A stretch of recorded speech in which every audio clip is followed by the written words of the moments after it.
안녕하세요. 강남 하이파학원 의대관 전략담임 전영학입니다. 오늘은 2024학년도 수시 약대 지원과 관련해서 간략히 설명드리도록 하겠습니다.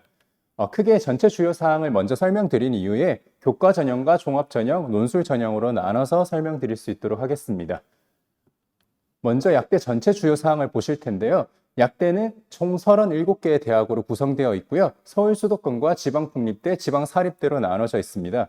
굉장히 많은 학교인데요. 서울 수도권에도 단국대, 천안 포함해서 총 17개의 학교가 포함되어 있고요.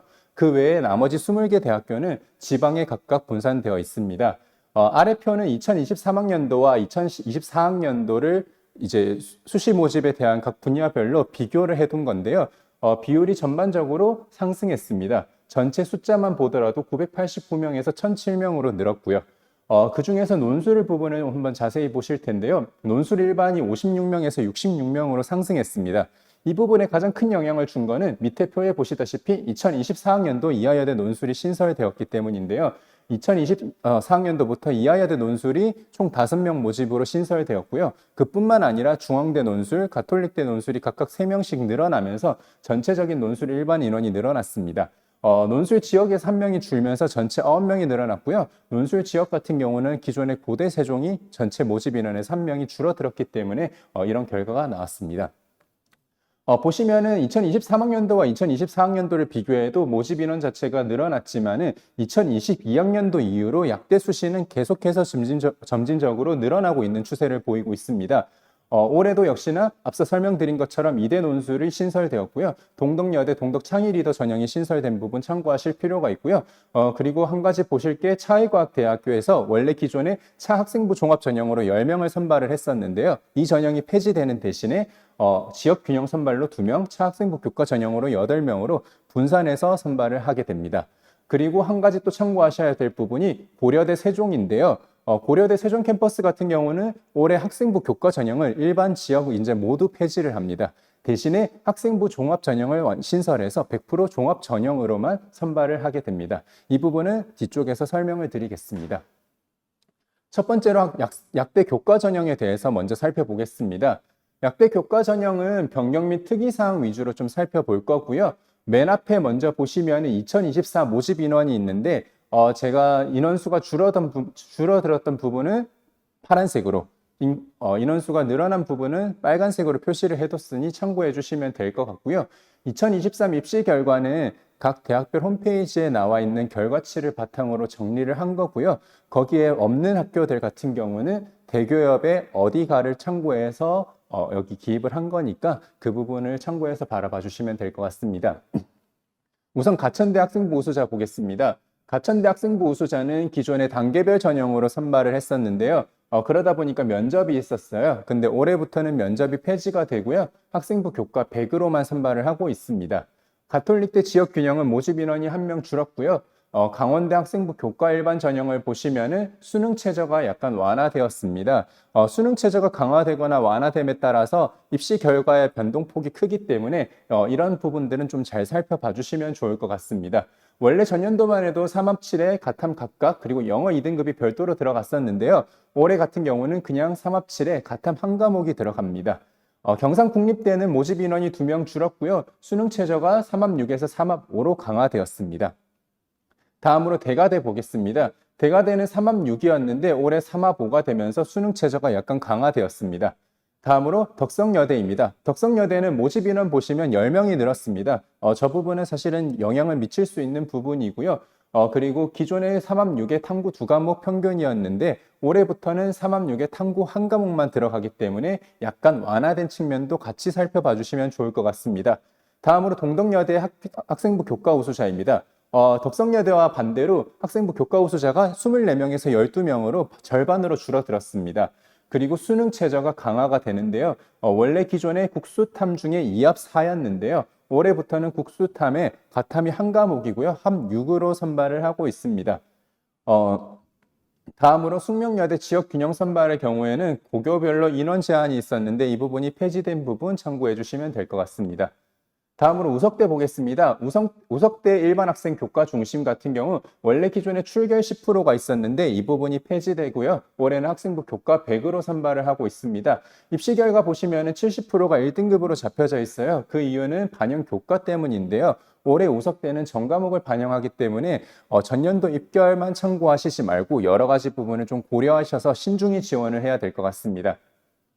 다음으로 차이과학대 지역균형 선발입니다. 모집 인원이 2명 늘었고요. 기존에 기존에 비해서 수능 체제가 완화되어서 올해는 3합6에 탐구 2과목 평균 절사로 선발하고 있습니다. 다음으로 충북대입니다. 충북대는 최저가 굉장히 많이 강화되었기 때문에 주목해서 보실 필요가 있습니다. 물론 모집 인원이 3명밖에 안 되기 때문에 사실은 실질적인 입시 결과를 정확히 예측하기는 좀 힘들긴 하지만 그래도 3합7에서 3합5로 2단계나 상승한 거는 굉장히 큰 영향이 있지 않을까 예상을 합니다. 다음으로 목포대 학생부 교과 일반 전형입니다. 기존에 서류평가 5가 없었는데요. 올해부터는 서류평가 5가 반영이 됩니다. 다음으로 영남대 보시겠습니다. 영남대 학생부 교과 일반 전형은 원래 기존의 4합6으로 굉장히 수능 체제가 셌어요. 왜냐하면 약대가 4합으로 가는 거는 사실 굉장히 힘들거든요. 사실 수능에서 전 과목을 골고루 잘 보는 게 되게 힘들기 때문에 굉장히 높은 수능 체제라고 보실 수 있고요. 대신에 올해부터는 3합5로 바뀌었기 때문에 이 부분은 굉장히 좀 주의해서 지원을 해야 될 것 같습니다. 다음으로 경북대 교과 우수자입니다. 경북대 교과 우수자는 기존에 교과 100으로 선발을 했었는데요. 올해부터는 교과 80에 서류 20이 반영되는 부분 참고해서 지원을 해야 될 것 같고요. 다음으로 계명대 학생부 교과 일반 전형인데요. 큰 변화는 없지만은 사실은 교과 70에서 80으로 바뀌었고요. 그것보다는 계명대 같은 경우는 원래 약학부와 이제 재학학부를 따로 나눠서 선발을 했었는데요. 올해는 재학학과를 통합해서 선발을 하는 부분 참고하실 필요가 있을 것 같습니다. 다음으로 연세대 추천형 보겠습니다. 연세대 추천형 같은 경우는 단계별로 선발을 하고 있어요. 단계별로 선발을 하고 2단계에서 원래 기존의 면접 비율이 40%였는데요. 올해는 30%로 줄어들었습니다. 다음으로 차이과학대 차학생부 교과를 보겠습니다. 차학생부 교과를 보시면은 여기도 역시나 단계별 전형으로 선발을 하고 있는데요. 1단계 배율이 원래 기존의 4배수에서 5배수로 늘어났어요. 근데 그뿐만 아니라 모집 인원이 4명에서 12명으로 8명이나 증가했기 때문에 사실은 차이과학대는 인원 선발이 크게 바뀐다고 보실 수 있습니다. 다음으로 제가 이제 지역 인재를 따로 설명을 드릴 거예요. 약대 같은 경우도 지역 인재가 굉장히 많습니다. 워낙 이제 지역에 학교가 많고요. 맨 처음에 설명드렸다시피 수도권에 17개고 나머지 20개가 전부 다 지역에 있어요. 근데 2021년 9월 24일 날 이제 개정된 법안에 따라서 뭐 일종의 의무적으로 선발해야 되는 비율이 있어요. 뭐 강원이나 제주 같은 경우는 20%, 그 외 나머지 지역 같은 경우는 40%로 좀 제한을 두고 이미 의무적으로 선발을 할 수 있도록 이렇게 규정을 두고 있는데요. 그에 따라서 이제 지역 인재가 이렇게 좀 많이 구성되어 있다라고 봐주시면 될 것 같고요. 첫 번째 이제 강원대 지역 인재를 보겠습니다. 수능 체제가 역시나 일반과 마찬가지로 강화되었고요. 원래 기존의 3합7에 가탐 각각의 영어 2등급이었는데 올해부터는 3합8에 가탐 한 과목으로 들어갑니다. 다음으로 우석대를 보겠습니다. 우석대도 역시나 일반과 마찬가지입니다. 전 과목이 반영되는 걸로 올해 바뀌었고요. 기존의 단계별 전형이었는데 올해부터 일괄 전형으로 면접이 폐지되고 교과 100으로만 선발하고 있습니다. 다음으로 전북대인데요. 전북대가 지역 인재를 원래는 전북으로만 제한해서 뽑았었거든요. 근데 올해부터는 호남권으로 애초에 전형명부터 그냥 바뀌었습니다. 지역원 호남권으로 바뀌어져 있기 때문에 좀 더 확대되었다는 부분 참고해 주시면 좋을 것 같습니다. 다음으로 충북대고요. 역시나 지역 인재도 마찬가지로 굉장히 수능 체제가 많이 강화가 되었어요. 3합8에서 3합6으로 2단계나 뛰었기 때문에 입시 결과에 영향을 충분히 줄 수 있다라고 생각을 합니다. 그리고 영남대 지역 인재도 마찬가지입니다. 영남대는 지역 인재임에도 불구하고 4합6의 높은 체제였는데요. 올해부터는 3합5로 완화가 됩니다.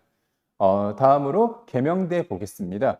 계명대 학생부 지역 교과는 일반과 마찬가지로 재학학과와 통합해서 올해 선발을 하게 되고요. 교과 70에서 교과 80으로 교과의 비중이 약간 늘어납니다. 다음으로 부산대 학생부 교과 지역 인재를 보겠습니다. 부산대 교과는 원래 기존에 교과 100으로 선발을 했었는데요. 올해 학업 역량 20이 추가되면서 서류적인 부분을 좀 더 자세히 살펴볼 필요가 있을 것 같습니다. 다음으로 목포대 학생부 교과 지역 인재입니다. 원래 기존에 없던 서류 5%가 추가로 반영된 부분 참고해서 지원하시면 될 것 같습니다.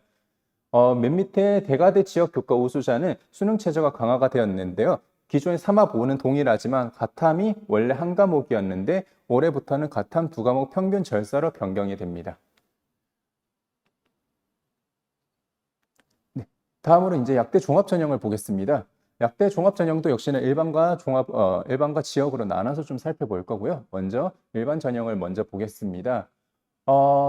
충북대를 볼게요. 충북대는 역시나 종합 전형에서도 3합 8이고 3합 6으로 이제 수능 최저가 강화가 되고요. 모집 인원이 적은 것도 마찬가지로 동일합니다. 그러다 보니까 입시 결과를 좀 쉽게 예측하기 힘든 대표적인 학교 중에 하나고요. 대가대 종합인재 역시도 교과와 동일하게 수능 최저가 약간 강화되는데 원래 기존에는 과탐 상위 한 과목이었는데 올해부터는 과탐 두 과목에 이제 평균 절사로 진행하기 때문에 약간은 강화가 됩니다. 그리고 중앙대 탐구형 인재는 기존에 15명에서 모집 인원이 꽤 많이 늘었어요. 7명 늘어났기 때문에 이 부분 참고해서 지원을 고려하셔야지 될 것 같습니다. 다음으로 고려대 세종을 한번 볼게요. 앞서 설명을 드렸지만 고려대 세종은 원래 교과 전형으로만 선발을 했었는데 올해 같은 경우는 일반 전형뿐만 아니라 지역 인재 전형 역시도 종합 전형으로 선발을 하고 있고요. 여기는 이제 일반 종합인데 신설이 되었습니다. 교과 전형이 폐지되면서 그대로 그 자리를 채웠다고 봐주시면 될 것 같고요. 그리고 36대를 한번 보겠습니다. 36대는 세움인재와 재림교회 목회자 전형으로 선발을 하고 있는데 원래 기존의 학통과 사탐으로도 지원이 가능했는데 올해부터는 이 부분이 불가해진 점 참고해서 지원하셔야 될 것 같습니다. 다음으로 경상국립대를 보겠습니다. 경상국립대는 단계별 전형으로 선발을 하고 있는데요. 1단계 비율이 3배수에서 5배수로 확대가 되었습니다. 또한 수능 최저 역시도 3합 7에서 3합 6으로 강화되었기 때문에 이 부분 고려해서 지원을 해야 될 것 같고요. 그리고 중앙대는 앞서 탐구형 인재를 설명드렸는데요. 원래 중앙대는 탐구형 인재와 다빈치형 인재로 선발을 했어요. 물론 이제 그 전형마다의 특징이 좀 차이가 있는데요. 다빈치형 인재가 사실 이제 CAU 융합 인재로 올해 변경이 되었고요. 그러면서 모집 인원이 3명이 늘었습니다. 다음으로 강원대 미래인재 한번 보겠습니다. 강원대 미래인재는 단계별 전형이고요. 2단계 면접 비율이 기존에 30이었는데 올해 40으로 바뀌었고요. 숙명여대 숙명인재 면접형 역시도 단계별 전형인데 1단계 선발 비율이 4배수에서 3배수로 바뀝니다. 원래 기존에 모집 인원이 22명으로 많았는데 4배수에서 3배수로 줄어들었기 때문에 이 부분은 전체 캐파에서 큰 영향을 줄 것 같습니다. 다음으로 이제 지역인재 종합 전형을 보겠습니다. 지역인재 종합 전형에서 역시나 고려대 세종 신설되었습니다. 원래 기존에 있던 교과 전형이 폐지되고 신설이 된 거고요. 목포대 같은 경우는 이제 종합 지역인재로 선발을 3명을 하고 있는데요. 광주, 전남으로 좀 자격이 제한이 된 부분 참고해서 지원하셔야 될 것 같습니다. 마지막으로 약대 논술 전형 설명드리겠습니다. 약대 논술 전형은 맨 처음에 좀 설명드렸다시피 올해 좀 증가를 했어요. 가장 큰 이유는 이하여대 논술이 신설되었기 때문이고요. 그 외에도 가톨릭대나 서울에 있는 중앙대 논술이 모집 인원이 3명씩 늘어났습니다.